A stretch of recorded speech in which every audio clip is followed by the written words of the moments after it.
Ladies and gentlemen, we're about to begin the funeral service. We ask for those that have a cell phone or pager, if you could turn it to the silent mode. Officiating is Rabbi Joel Gutstein.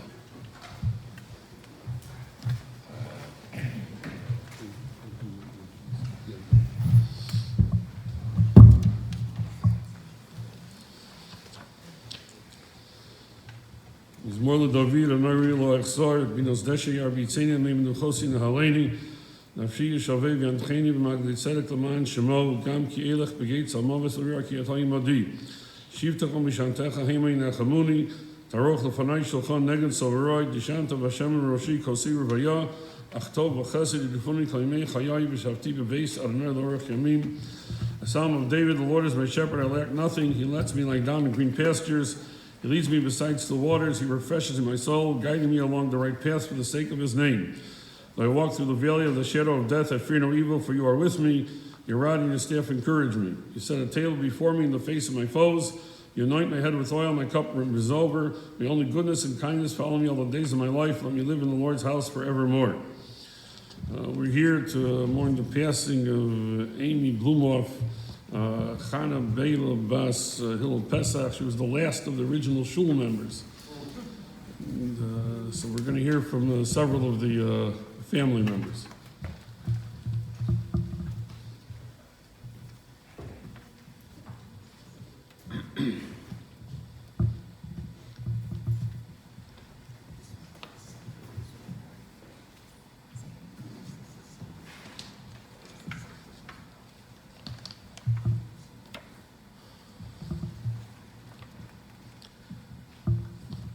Chacham B'Shemei Chachamim, the wisest of all men, King Solomon,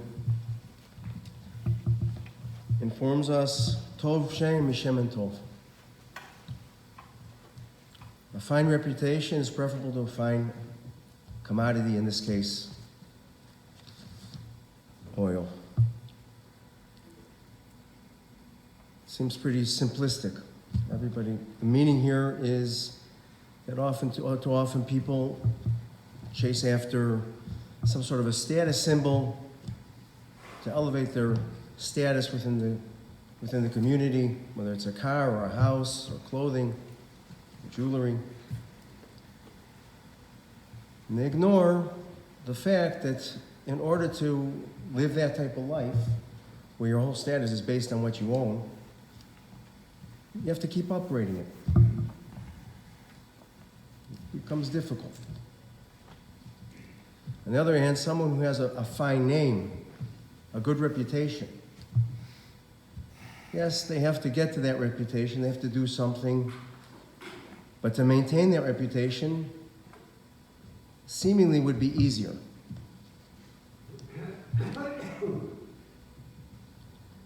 I think that pasuk in Koheles epitomizes and defines my mother. She was never worried about any status symbol that would elevate her. She was always worried about her reputation, her family's reputation.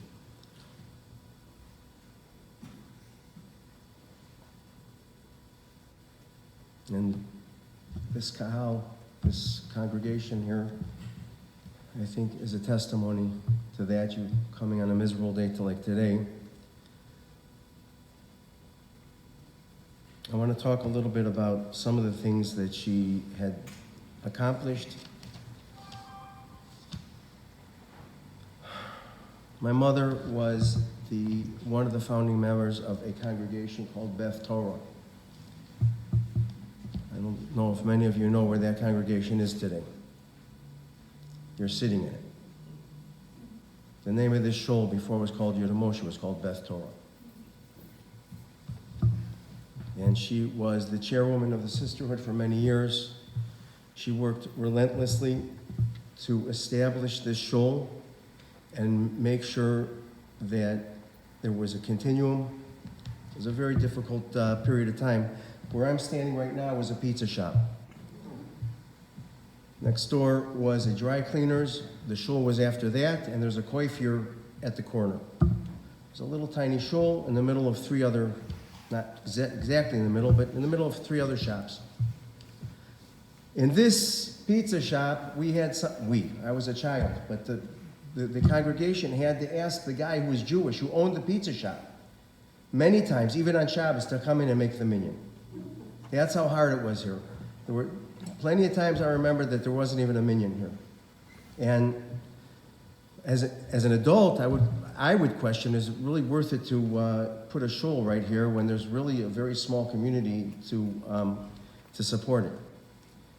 As you see, thank God, the shul's lasted. I think that also it's still not the center of Chicago, of Chicago Yiddishkeit, but I think that they don't have to ask the owner of a pizza shop to come and make a minyan anymore. So I think that there was something good out of that. My mother got to the shul through my father. She made a decision to embrace Orthodox Judaism and to marry my father. That decision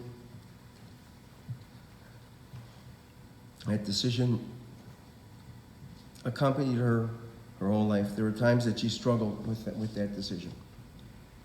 And she saw it through, and she persevered. And in the last few years, I noticed a lot of things that she had said to me over the phone. Tried to speak to her once a week. It didn't always work out, but because of her conditions.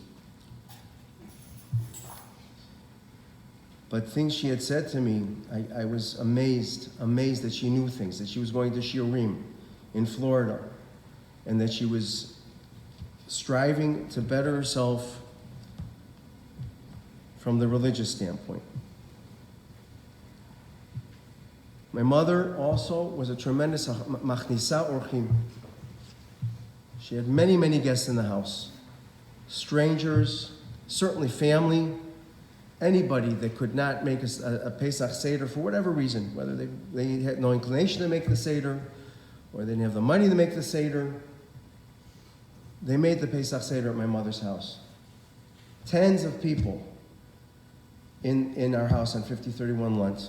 Every single year. This year, Pesach, by the way, if no one knows, is a 3-day Yontif here in America. I don't have that. I'm in Eretz Yisrael. But on those 3-day Yontifs, it was a zoo. 6 meals, people sleeping over, people coming and going all day long for 3 days straight. Not flinching, cooking, happy to have everyone come over.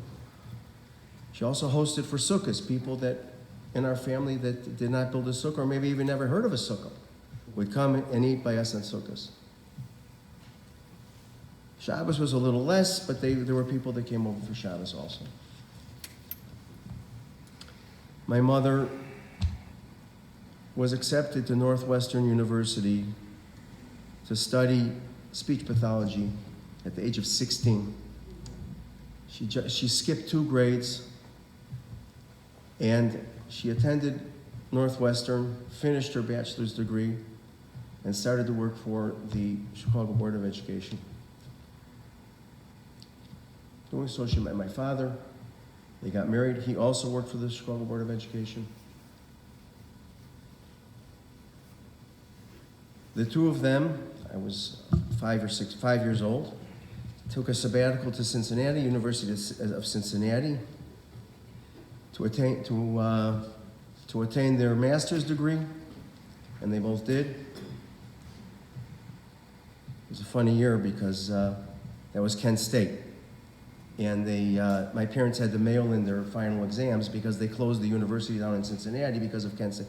Whoever knows about Kent State, I'm not going to tell you about it, but whoever knows what Kent State is, they closed down the university in Cincinnati because of what happened at Kent State, and my parents had nowhere to go. The dorms were closed. We came back to Chicago, and they had to take their final exams, open book, at the house, and they had to mail in their exams to finish their degrees.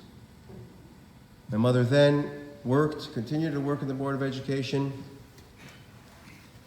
She retired and went down to Lafayette, Indiana, to Purdue University to attain her PhD. I said to her, "What are you doing? You're retired. This is going to do absolutely nothing for you." She says, it's education. I said, you can open a book and be educated. You don't have to get a PhD to be educated. She wanted to do it. And she did it. And the PhD was a picture on the wall. And she was proud of it. And she always told me, it's education. It's just knowledge. Education doesn't always have to be, she said this to me, it doesn't always have to be what kind of job I'm going to get, how much money I'm going to make from this education. You just be educated.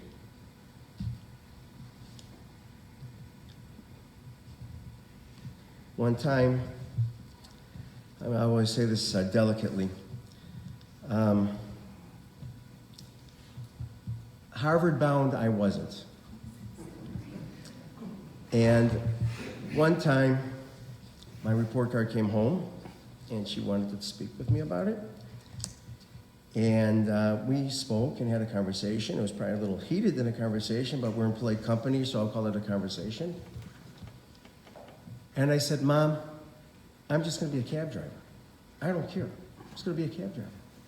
She looks at me without batting an eyelash, without hesitating. She looks at me, and she was scary. She wasn't taller than 5. She didn't even make it to 5 feet tall. She looks me in the eye, and she says, if you want to be a cab driver, and that's going to make you happy, and you're going to have happiness from it in your life, I want you to be a cab driver. But you're going to be an educated cab driver.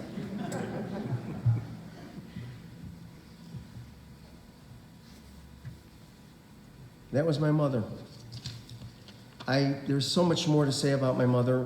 There are many people speaking today, and I do not have the opportunity to just stand here and commiserate with all you about my mother. I'd love to.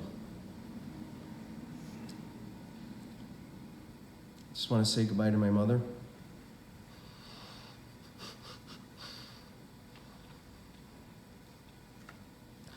Mom, I love you.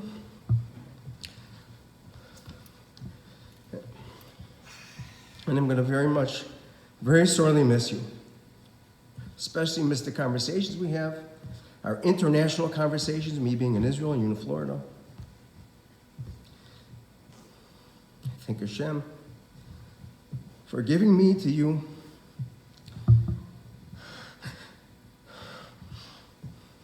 And I thank you for being a loyal and trusted mother.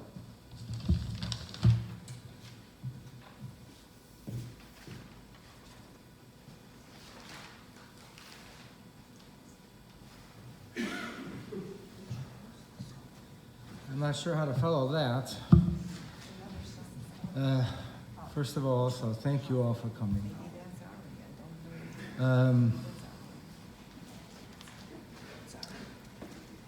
Part of the story that my brother said that my mother went to college at the age of 16, but she also had an interview at University of Chicago.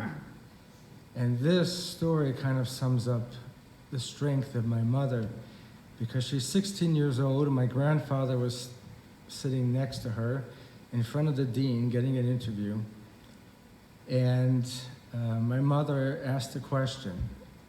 And she said, why are there quotas on Jews? And my grandfather said afterwards that he felt like he wanted to sink into the chair and disappear. He was very embarrassed. But my mom did not pull punches.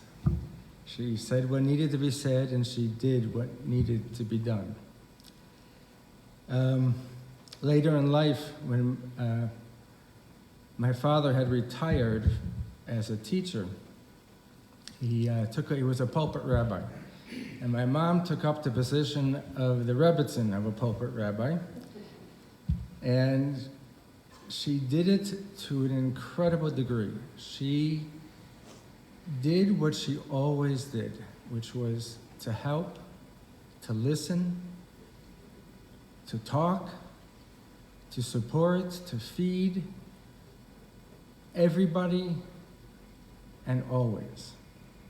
When they were first married, my mother, who had come from very little background of Yiddishkeit, and married a rabbi, they would have yeshiva students come over and have some meat, because the yeshiva didn't feed them meat in those days. And they would continuously have other young students so that they wouldn't waste away while they were learning the Torah. And my mom didn't come from this background. But that's who she was. And she spent her life doing it. She did a Meet Women, she did JNF, she was the Rebbitzin, she fed people, she was the place that everybody came to for Pesach. She did and never stopped doing and never complained.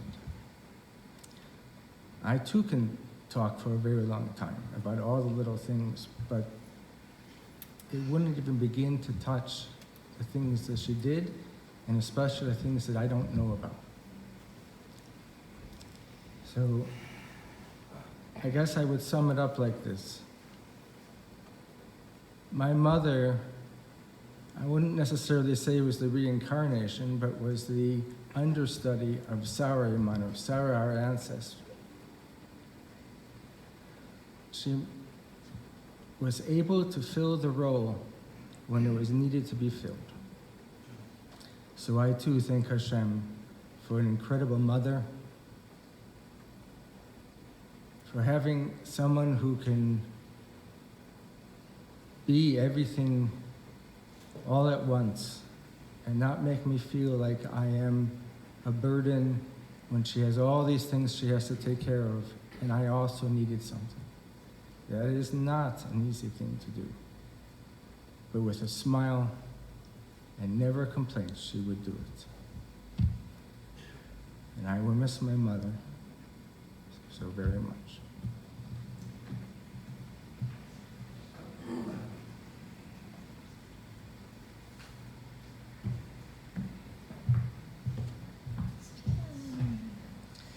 Thank you to everyone who reached out to me and to my lifelong friends who always show up for me. Thank you to my sisters-in-law for traveling in this dismal weather. I really appreciate you all. Please and thank you, two of the most basic words I learned from my mom. From the earliest age, she taught me to be gracious and to show appreciation. Manners and proper etiquette were deeply important to her. Ugh. She taught me how to carry myself with elegance and grace, always reminding me to stand up straight and mind my posture. When I was a teenager in the 80s, she corrected me every time I used the word like in a sentence. She stressed the importance of handwritten thank you notes, always arriving with a hostess gift and offering to help. And these weren't just manners to her. They were a way of moving through the world with respect and intention.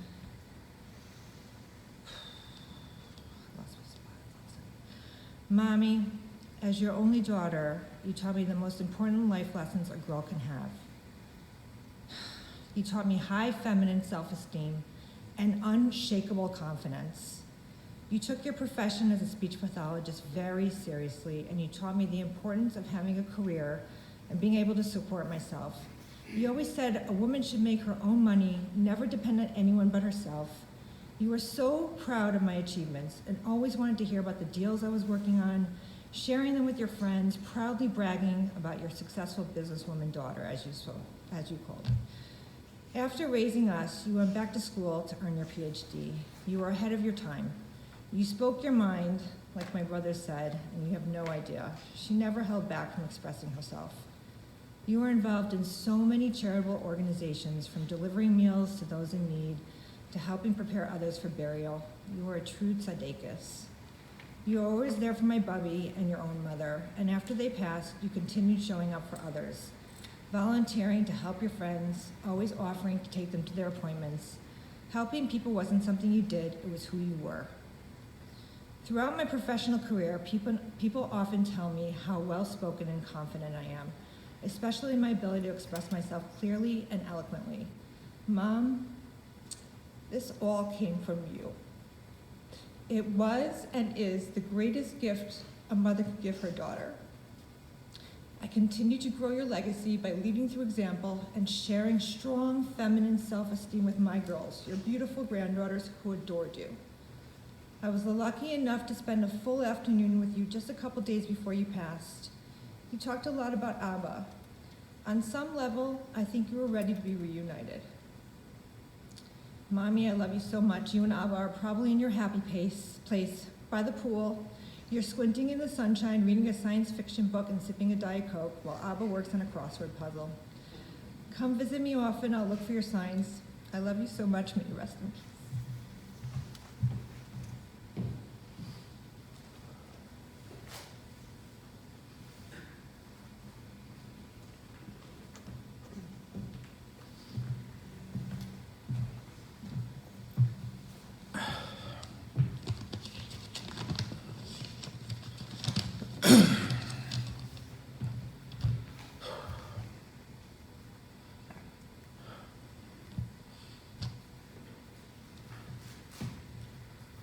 Hamakom Yenachem Etchem, B'toch Sha'ar B'lei Tzion, Yerushalayim.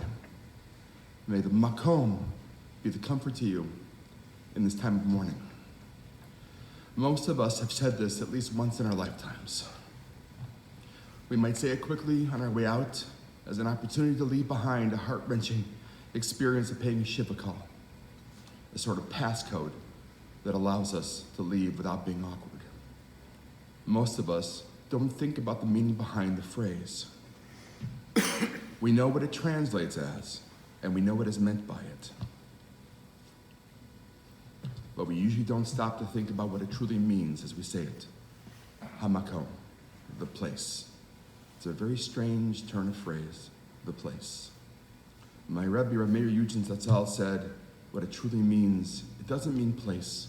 It means mark, imprint, impression. Something solid yet not solid left behind. It means that the person who left us physically left behind something on everyone they ever interacted with. They left behind their mark on us. We hope that the mark they left on us was a positive one, that our memories of them will be carried forward with us as we move through life. We typically say this to the people who were the closest to the person who passed away. It is meant to comfort the mourners. I can say this to you here today. Hamakom Yenachem Etchem, B'toch Sha'ar B'lei Tzion Yerushalayim. I say this as the mourner, to you, the comforters. May the mark my mother left on you and me be the comfort to you in this time of mourning. I am blessed. My mother gave me my sense of humor. If you've ever spent more than a minute with her and then a minute with me, you would know where I got it from. And if you've ever spent more than a minute with me, you'll know you'll never forget me, and for good or otherwise, I will stick in your mind for a very long time. And that came from her. She would come to my work at Tel Aviv when I was working on the deli counter and tell bad, dirty jokes to my boss. She would send my letters home from camp back to me, corrected for my horrible handwriting and grammar. Growing up with a lisp and having a speech and language pathologist as a mother, I learned to enunciate. She did this with a smile, maybe a smirk, because it was me. My first memories ever stem back from when I was taken to the JCC pool as an infant. I clearly remember the bright lights and the sudden rush of water as she took us under, holding me, surrounded by bright blue, and then coming back up to those bright lights again. I cannot recall what I said 20 minutes ago sometimes, but I remember being there with her. My mother would stand there, all 4 feet, whatever, and I would put my chin on top of her head. I would joke about her being short, and she would remind me the value of being short. In a crowded elevator, farts rise. When I jokingly said to her one day, while waiting for my doctor's appointment, I think I should be a teacher, her response was immediate: over my dead body. She wasn't putting down teaching. She just knew that wasn't my path. Despite that, I do try to teach all of my patients. I've learned the value of teaching others from my parents, and I try to pass that on. Many of you know in our family there's a tradition that if someone is gravely ill or is going to pass, we get this message from someone who has either previously passed or just get this feeling that something is going to happen. And on a Wednesday morning at 4 a.m. in California, I woke up and my chest was pounding and I just knew something was wrong. And I texted her and I didn't get a response. My brother called me and said, she's going to the hospital. I felt at that moment I was cut off.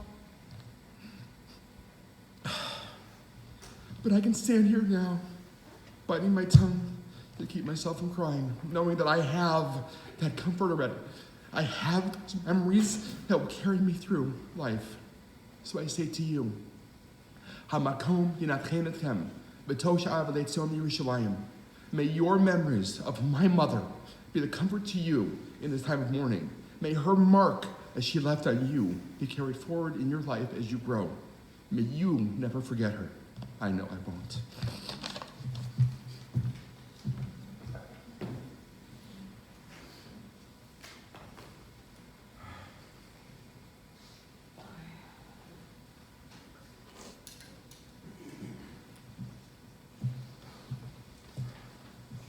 Well, my speech is going to be a lot of repeating from what they said. My sister Amy is 9 years older than I am. She was my friend, confidant, and guide. Amy was very sociable and had lots of friends, both boys and girls. One of my fondest memories of Amy was at our brother Arthur's bar mitzvah. I was 10 years old at the time. There's a picture of her sitting at a table with a large group of her friends, having a great time. She made everyone who knew her feel welcome and important. She was already in college when I was old enough to appreciate her. We shared a bedroom, and she would help me with my homework if she came home early enough from school. I would look at her grown-up clothes and shoes in the closet, wishing I was big enough to wear them. Her size 5 heels were fun to play in, but my feet quickly grew past her size, so I never got to wear them. Amy was a brilliant student and skipped twice. She graduated Northwestern at 19 years old with a degree in speech pathology. She was always correcting me, just like she corrected her children. She worked in the Chicago Public Schools for 35 years and specialized in the difficult speech cases. She was very successful at correcting speech problems. After she retired, her children thought that she would become bored and needed something to occupy her time. She had always wanted to be a doctor, so she went back to school at Purdue in her 60s to earn a PhD. Once Amy and David bought a condo in Deerfield Beach, Florida, I did not get to see her as often. We would talk often on the phone, and I would visit her during the winter, staying about 2 weeks. We had lots of time to talk and reminisce. I treasured those visits. Losing her has left a hole in our family that cannot be filled. There are so many things I still want to tell her. I will carry her love and her memory with me forever. Zichron nelav racha. May her memory be a blessing.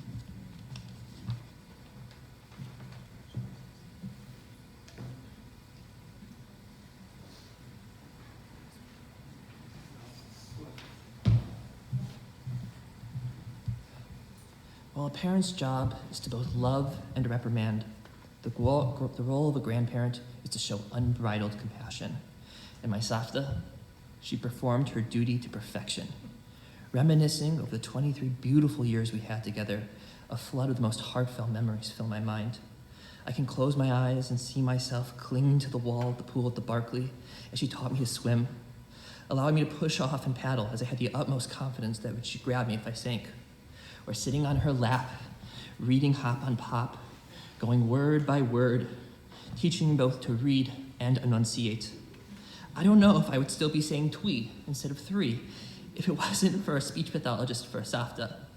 When I breathe in, I can smell the long hallway in the Barclay with her apartment at the end, perpetually wafting with the scent of her famous chicken soup. One of the memories that I savor the most in childhood is entering that corridor, running down, exhilarated with the joy of the intensity of the smell of chicken and broth getting ever magnified. She was not just there to pick me up when I was sick at school or entertain me when my parents were busy.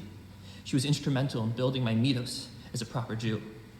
I credit her influence into my first step into maturity. I remember she gave me a consciousness that my actions were capable of positively affecting others. When we are children, we are egotistical and self-obsessed. In many ways, adulthood is transitioning primarily into a mindset of giving. Giving is probably the best perspective to analyze my Safta's life. In the old days when meat was a luxury and all the yeshiva bachers would come home and they wouldn't have anything to eat, my Saba and Safta would cook meat and fill their stomach week after week. She did not just give food and shelter, but unconditional love. She gave to me a father, an aunt, uncles, cousins, sisters, and myself. She gave me the knowledge to speak and to literally drive. She would give me meals, whether it's her Shabbos meals, or constant outings to a plethora of restaurants, or making stuffing on Thanksgiving. My Safta also had a special connection to me as my closest link to the Masorah. I was raised on stories of my Saba and his Saba and the importance of education, from father to son, going all the way back to Har Sinai, connecting us in our present to our nation's remarkable past, defining our purpose and our destiny. I unfortunately lost my Saba many years ago, a memory seared into my mind to this very day. And she was the closest link to history, a tremendous woman who built a successful house in Israel. I would talk to her about relatives I only knew from photos, but with whom she would personally knew and would establish a connection with them and then to me, many of whom would predecease me by decades or even a century. On Memorial Day, when my school would ask for photos, I would send a photo of her father, Herbert Wolf, holding her when he returned home from the war. She would tell me stories of him, and I would get to know him and his sacrifice, even though we never met. She once dreamt a dream, chalom chalamt, of a person she described to my Saba. Upon describing him, my Saba opened up a notebook and showed her a photo. It was of his great-grandfather, my great-great-great-grandfather, a person born in the Washington administration. Having known my Saba, I feel a palpable connection to people born at the start of this country.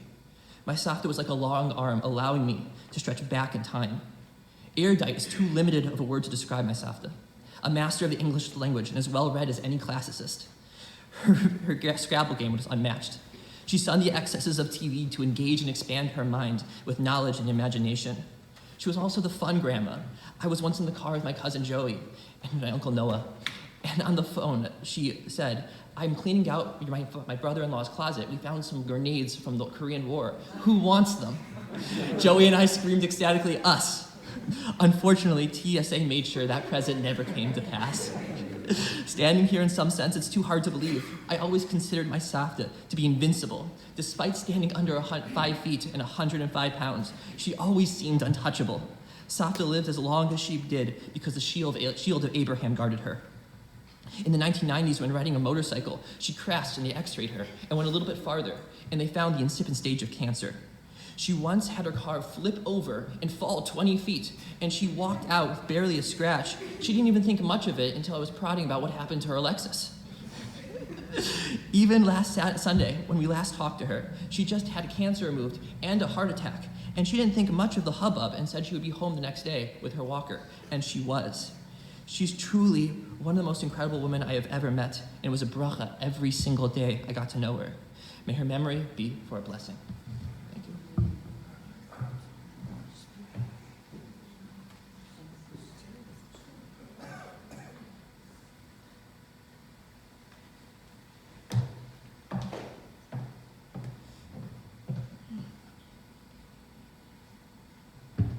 Hi everyone, thank you for coming. Inevitably, I've thought about this speech before and how I'd honor and embody all that my Safta was. I imagined I would talk about how once I reach a certain age, she confessed all the real tea about her boyfriends to me, how when she met one of my past boyfriends, she used it as an opportunity to test her mobility in her wounded arm by having him shake both. How there was nothing left unsaid between the two of us, How every time we spoke, she wanted to share what my cousins were up to all around the world. How she loved taking us to lunch because the dean would order a burger and 3 quarters. But I think if I haven't missed that point already, I want to keep this short and sweet just like her. I want to share a story of what happened the day she passed. We were walking down the hallway and I saw one of the donors on the wall had my name. So, of course, I made a commotion because when does that ever happen to me? And only to look straight ahead as I kept reading the donors' names and saw a big fat David and Amy on the wall. Every hair on my arm stood up, and it became very real that this was Saba calling for my attention and then telling me he's ready to take my Safta back. I hope we can all find comfort in being able to refer to them as one entity and know that they're together again. My Safta, you are truly one of one, and I feel so lucky that I was able to have the pleasure of not only having you as my Safta, but as my best friend. I hope my JJ greeted you and jumped all over your stockings just like you hated. I love you forever. Please continue to send me all the ladybugs, butterflies, and other really niche signs that you've been sending my way. Thank you.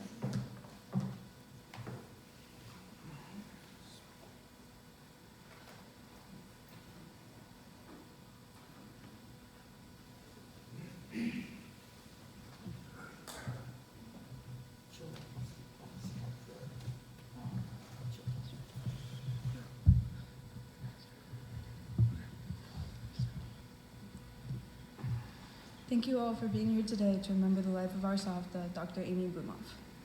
Safta was one of the smartest, most perceptive people we knew, and was never afraid to speak her mind. Everything she did came from a place of wanting the best for us and meaning well, even if it sometimes seemed blunt or we get suggested a random grandson as one of her many boyfriends or a neighbor granddaughter for Joey. Each year, as each of us grew, we get so excited to be as tall as Safta. And by the time we were all 8, we had passed her height and had to bend down further and further down to hug her as she somehow kept shrinking. Safta was a core presence during every Chag and always wanted to be put to work during our prep for our 700 people events. Safta was also good at randomly appearing out of nowhere. My favorite thing is when I'd be doing my makeup thinking I was alone and turn towards the door to see her like a ninja, coming out of nowhere and quietly just staring at me saying, "I want to learn how to do that eyeshadow."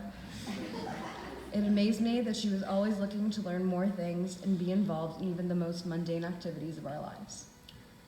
One of the ways Safta showed her love was through effort. She went out of her way to be present in our lives. No matter how far she had to travel, or how cold the destination was at a chilly 75 degrees, she came out for Sukkot, Pesach, and Shavuos whenever she could. She wanted to be with us, to sit at the table with us, to experience the Chagim together as a family. Time with us wasn't something she fit in, it was something she prioritized. Safta is the reason why our family doesn't know how to host anything small.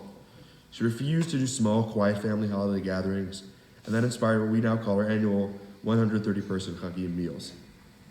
Safta was someone who was always patient and supportive. When I was younger, I needed some extra help with math and reading, and no matter how many times I wanted to give up, she never let me.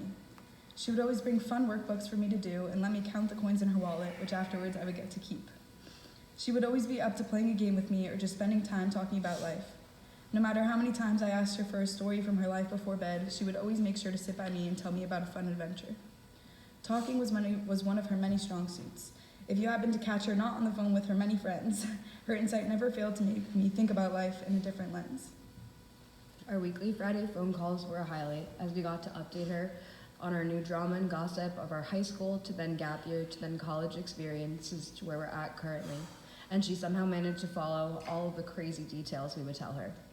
We talk about anything and everything, and though she wasn't always able to attend our 10-mile hikes or join me for an intense workout class, even though I said she did Pilates, she was always present and excited to hear about our experiences and see my massive shopping hauls, which I had plenty to entertain her with.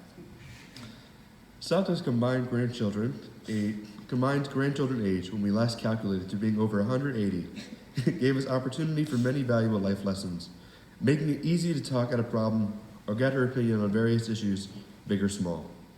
She would always tell us how proud she was of us, even when things were difficult, especially for me in school. And she'd tell me to keep pushing forward and that I'd be a great PA one day. She was always so excited to tell me about the experiences she would have when having a PA that treated her. I'm so grateful to have been able to have our weekly conversation about my New York adventure this past week and next steps in PA school this past week. And she was very excited for me and told me how she couldn't wait to see what I accomplished. Even though I imagine the moment and many others, like my wedding, hopefully someday soon in person together, I know she will be cheering me on and taking lots of blurry, zoomed-in pictures to add to her photo collage. Savta always believed and instilled in us to strive to do our best and achieve everything we wanted to, and to never just settle. She reminded us of our worth and the importance of family and spending quality time with one another.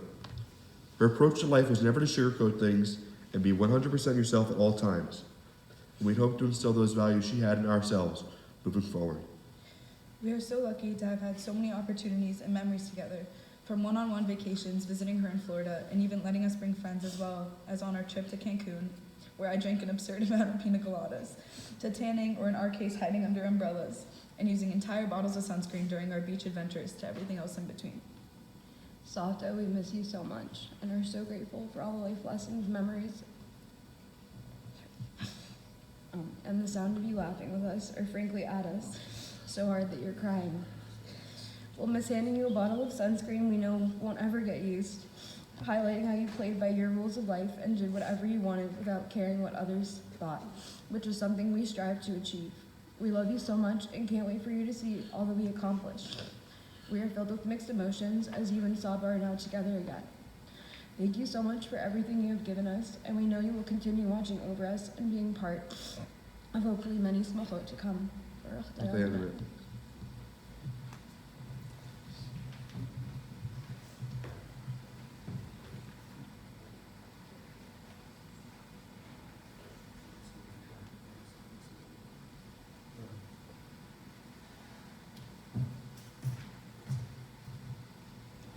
Please rise for the Molly, the memorial prayer.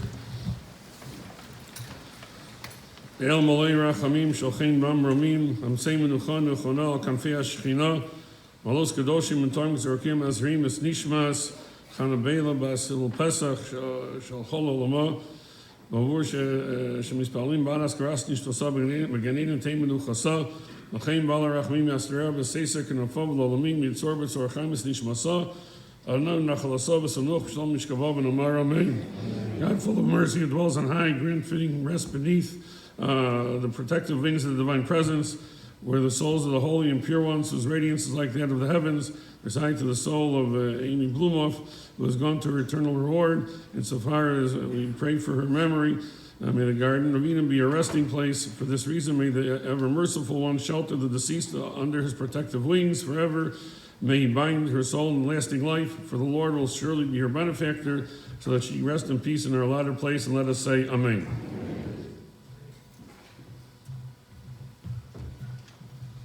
You may be seated for a moment. This concludes the funeral service here at the shul. The interment will be at Waldheim Cemetery. For those who will be joining the family in procession, we'll be lining up east of the shul. We'll ask you to go into the parking lot. We'll be placing a magnetic flag on your vehicle. We ask that you have your headlights and hazard lights on and drive as close as safety permits to the vehicle in front of you. At the conclusion of the funeral, the family is going to be sitting Shiva here at Congregation Yehuda Moshe, where Shachris every morning will be 7:30 and Mincha Marva 4:10. Then the family will be here for 2 hours after each minyan for Shiva times. If we can all rise and stay in place as the family leaves the sanctuary. Once they've left the sanctuary, we ask everybody who's going to the cemetery to go immediately to their vehicles so we can make our way to the cemetery.